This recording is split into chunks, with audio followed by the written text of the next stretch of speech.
Hello বন্ধু, আমার কথা ওয়েডনেসডে সিজন 2 টিজার ট্রেলার নিয়ে যেটা নেটফ্লিক্স রিলিজ করে দিয়েছে। কালকে আমি একটা পোস্ট করেছিলাম যেখানে বলেছিলাম যে আজকে কিন্তু রিলিজ করছে, তো অলরেডি রিলিজ হয়ে গেছে।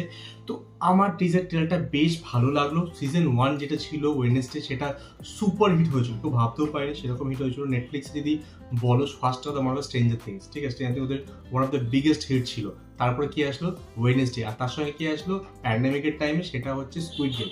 স্কুইড গেম ফার্স্ট সিজনটা দারুণ ছিল, সেকেন্ড সিজনটা ভালো, থার্ড সিজনটা এই বছরই বেরাচ্ছে।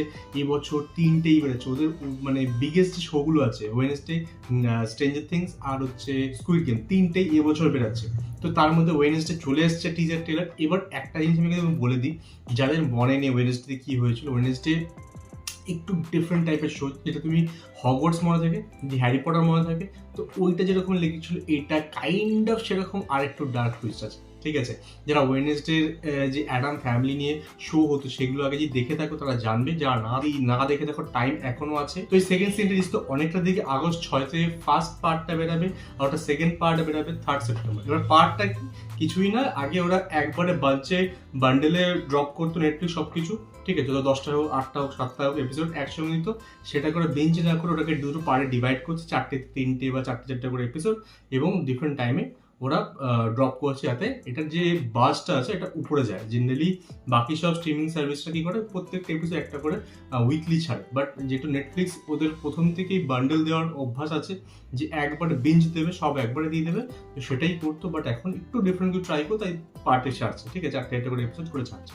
তো যাই হোক, এখনো অনেক টাইম আছে, তোমরা চাইলে নেটফ্লিক্সে গিয়ে ডেফিনেটলি ওয়েডনেসডে সিরিজ দেখতে পারো। বেশ বেশ বেশ ভালো সিরিজ, তোমার খুব মজা লাগবে। যার আই থিঙ্ক এটা তোমরা নেটফ্লিক্সে ডাবিংও পেয়ে যাবে, অসুবিধা হওয়ার কথা না। যদি ইংলিশ বুঝতে অসুবিধা, বাট আমি রেকমেন্ড খুব, বুঝতে পারলে ইংলিশে দেখো, বেটার মনে হবে, অ্যাক্টিংটা ঠিকঠাক বুঝতে পারবে। এবার টিম বার্টন যে ব্যাটম্যান বানিয়েছিল, সেই হচ্ছে এটা ডাইরেক্ট করেছে, মেকিং বলতে গেলে তারই হাত সব পুরোপুরি। এইবার ফার্স্ট সিজনটা পুরোপুরি তার হাতেই ছিল। এই ওয়েডনেসডে যে ক্যারেক্টারটা প্লে করছে জেনা অর্টেগার কিন্তু অতটা ইনফ্লুয়েন্স ছিল না, বাট আফটার দিস সিরিজ, ঠিক আছে, ফার্স্ট সিজনটা বেরোর পর জেনা অর্টেগার কিন্তু পপুলারিটি প্রচন্ড বেড়েছে, অনেক মুভি সিরিজে কাজ করতে পারে, চান্স পায়। সেখানে যদি বলি বড় কিছু, তার মধ্যে বল স্ক্রিন ফ্যান্সাইও চান্স পায়, রিসেন্টলি বেরিয়েছেও কাজ করেছে। বিটেল জুস বলে একটা মুভি বেরিয়েছিল, সেখানেও খুব ভালো কাজ করেছে। তো এরকম বড় বড় কাজ কিন্তু পাচ্ছে। যাই হোক, এবার যদি টিজারটা নিয়ে কথা বলি, আমার বেশ ভালো লেগেছে। বাট একটা জিনিস আমি বলতে ভুলে গেছি, সেটা বলি তোমাদেরকে, যেটা বললাম যে জেনা অর্টেগা কিন্তু তেমন কিছু ইনফ্লুয়েন্স ছিল না ফার্স্ট সিজনের উপর, কিন্তু সেকেন্ড সিজনের উপর কিন্তু অনেক ইনফ্লুয়েন্স আছে। এবার সেটা ভালো খারাপ দুটোই হতে পারে, আমার মনে হচ্ছে একটু খারাপের দিকে।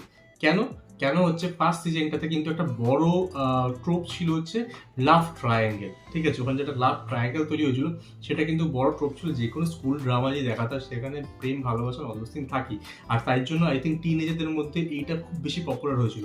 এইবার লাভ ব্যাপারটা বলছে ওর পছন্দ হয়, ঠিক আছে, জেনা অর্টেগা বলছে, এবং ওটাকে পুরো কমিট করতে চাইছে সেকেন্ড সিজন থেকে। আই এম নট শিওর ওর কতটা করেছে, বাট যেটুকু দেখলাম মনে হচ্ছে করে দিয়েছে, ঠিক আছে। এখানে পুরোপুরি ওর investigation and all those thing, ওর যে মজার ব্যাপারগুলো সেগুলো রাখবে, কিন্তু লাভ হওয়ার ব্যাপারটা পুরোপুরি সরিয়ে দেবে, যেটা কিন্তু আমার মনে হচ্ছে একটা ব্যাড ডিসিশন। এই লাভ ব্যাপারটা কিন্তু দরকার আছে বলে আমার মনে হয়। যাই হোক, এবার টিজারটা কথা বলি, স্টার্টিং টু এন্ড বেশ মজা দিল। স্টার্টিংয়ে যখন ও এয়ারপোর্টে যাচ্ছে, আওয়াজ হচ্ছে ওই যে মেটাল কিছু আছে, বের করা শুরু করছে, কত ধরনের অস্ত্র নিয়ে হচ্ছে হাঁটছে, এত কিছু কোথায় রাখে ভগবান জানে, সেটা দারুণ লাগলো। নেক্সট একটা জিনিস ভালো বুঝতে পারলাম, সেটা হচ্ছে যে ভাইটা দেখানো হচ্ছিল ফার্স্ট সিজন, ওর ভাইটার কাছে কিন্তু পাওয়ার আছে, ইলেকট্রিক বেস, যেরকম ওর যে আঙ্কেলটায় পাওয়ার আছে ইলেকট্রিক বেস, কাইন্ড অফ সেরকম হাত দিয়ে দেখলাম ইলেকট্রিক ছাড়লো। তো আই থিঙ্ক ভাইটা হয়তো একটু বড় হয়ে গেছে, ও ভাইটা হয়তো এই স্কুলেই পড়বে, ঠিক আছে, ওরা আবার ফিরে আসছে এই স্কুলে। এইবার আমি দেখতে পারি জেনা অর্টেগার যে রুম পার্টনার ছিল, ঠিক আছে, ওর ক্যারেক্টারটা বেশ ফানি ক্যারেক্টার, হাউডি রুমি, তো ওর ক্যারেক্টার বেশ ভালো, বেশ মজার লাগে। তো ইনিত আই থিঙ্ক নাম ছিল, যাই হোক, তো ও আসতে এক করে চলে যাচ্ছে, কিন্তু এখন পুরোপুরি ওয়্যারউলফ হতে পারে, ঠিক আছে, সেটা ভালো লাগলো। এইবার লাস্ট সিজনে কিন্তু ওদের যে মেন প্রিন্সিপাল ছিল, সে কিন্তু কিছু হয়ে গেছিল, ঠিক আছে, তো আমি স্পয়লার দিতে চাইছিলাম, তাই জন্য বললাম এরকম ভাবে। তো এই সিজন নতুন কোনো প্রিন্সিপাল আসবে, সেটা কিন্তু ইম্পর্টেন্ট হবে।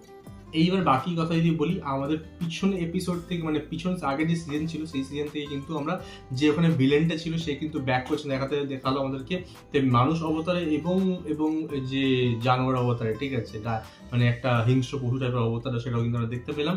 এছাড়া কিন্তু বাকি ক্যারেক্টারের মধ্যে খুব কম ক্যারেক্টারকে আমার দেখানো হলো। একটা আই থিঙ্ক দেখলাম ওই মেয়েটা, যে সাইরেন মেয়েটা ছিল, ওই মেয়েটাকে দেখলাম। বাকি কিন্তু আমরা অন্য ক্যারেক্টারকে, জেভিয়াসের ক্যারেক্টার দেখতে পেলাম না, কেন আমি জানি না, কিন্তু খুব ইম্পর্টেন্ট ক্যারেক্টার, লাভ ট্রায়াঙ্গেলে কিন্তু একটা পার্ট ছিল।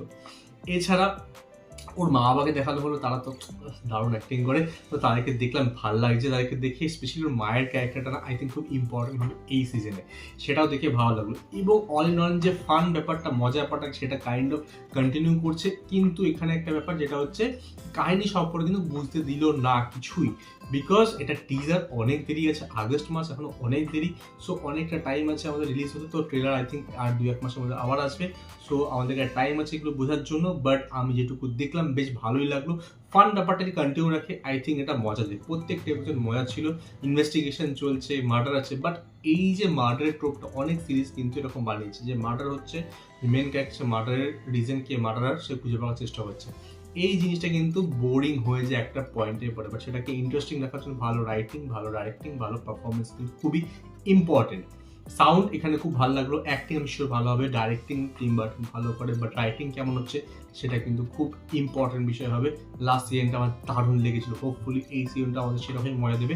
তো তোমরা কি টিজারটা দেখে তোমার কেমন লেগেছে আমি কমেন্টে ডেফিনেটলি জানাতে পারো। আমার সঙ্গে দেখাবে নেক্সট ভিডিওতে। Good bye.